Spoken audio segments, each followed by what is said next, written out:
the National Guard, because they have descended on Chicago. Hundreds of soldiers have now arrived at an army facility outside the city to deal with what Donald Trump has repeatedly called a hellhole of crime.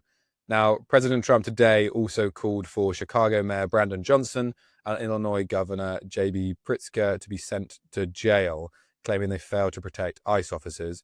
Joe, I know you are a Chicago native, you're born and raised there. You became a representative for Illinois. What's your reaction, your feeling, seeing this happen in your hometown? Can we just stop for a second and be shocked for a second? Look, it's impossible to be shocked at things Trump says and does. But the current president of the United States this morning publicly demanded that 2 state and local officials be imprisoned. You combine that with the fact that Trump is militarizing our streets.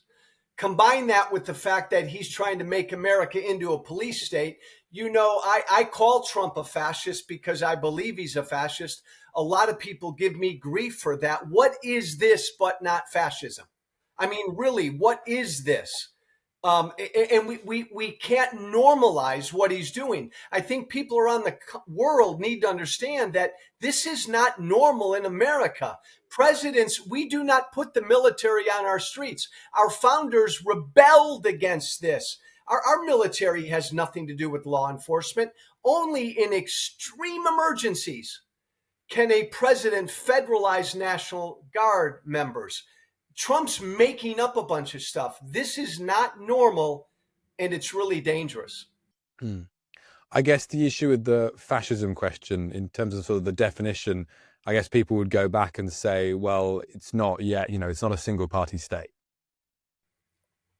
Again, that's not the only definition of fascism. If you and I walk through the definition and we walk through everything Donald Trump is doing, glorifying the military, using the military, he's turning ICE, our immigration cops, into his own personal security force, prosecuting his political enemies. He's taken over the Justice Department to go after his political enemies, blaming brown and black people for the decline of America, disappearing brown and black people off of our streets, attacking free speech, silencing media companies and other businesses around the country. I go on down the line. This guy's a fascist. Fascism is not coming. It's here. The question is, we only have 2 political parties, and the Democratic Party, they got their own problems. And the reason that this guy is in the White House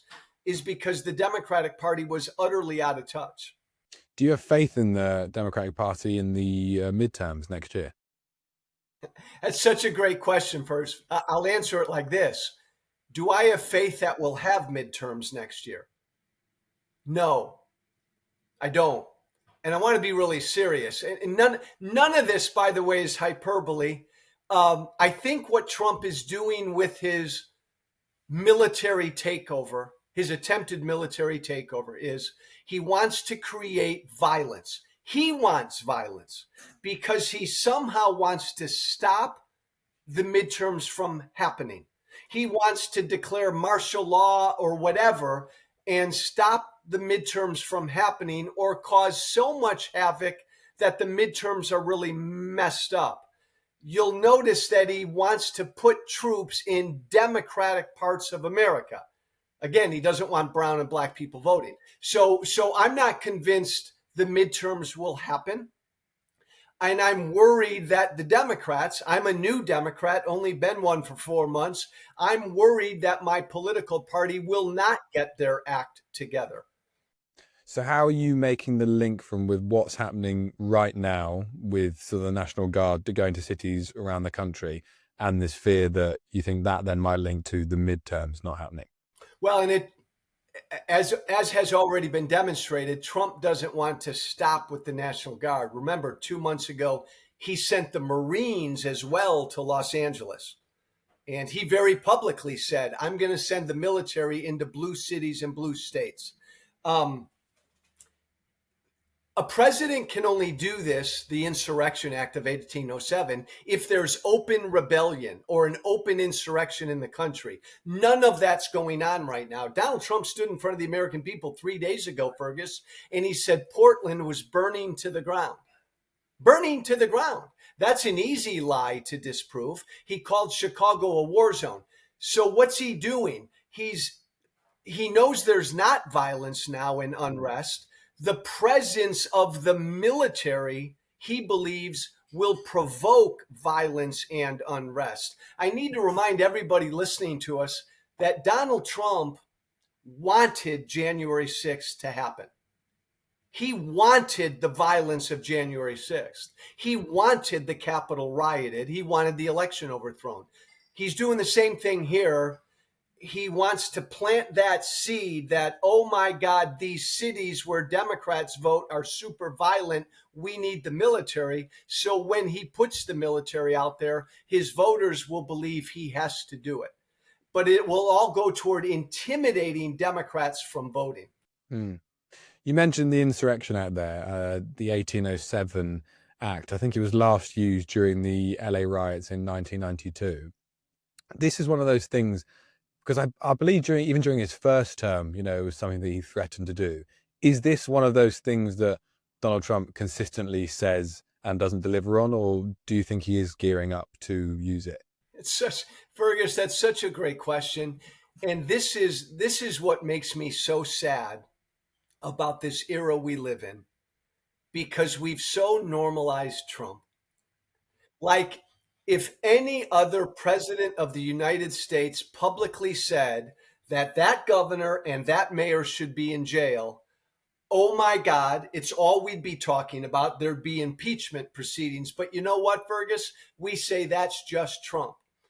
Trump lies every time he opens his mouth. So when he lies, it's no longer news. That's just Trump.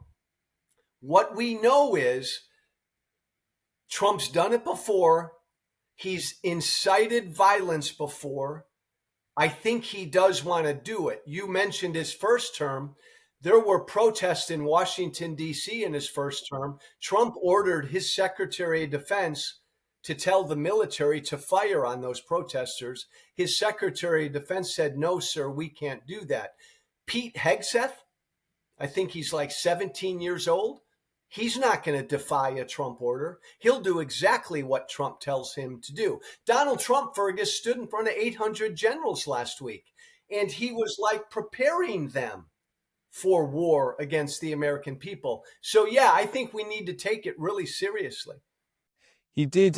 He used an interesting choice of language when he was speaking to Mark Carney at the White House earlier this week. He was on camera and he said these Democrats are like insurrectionists. They're so bad for our country. Yeah, and I'm not sure that was. I think that those use of words might not have been an accident.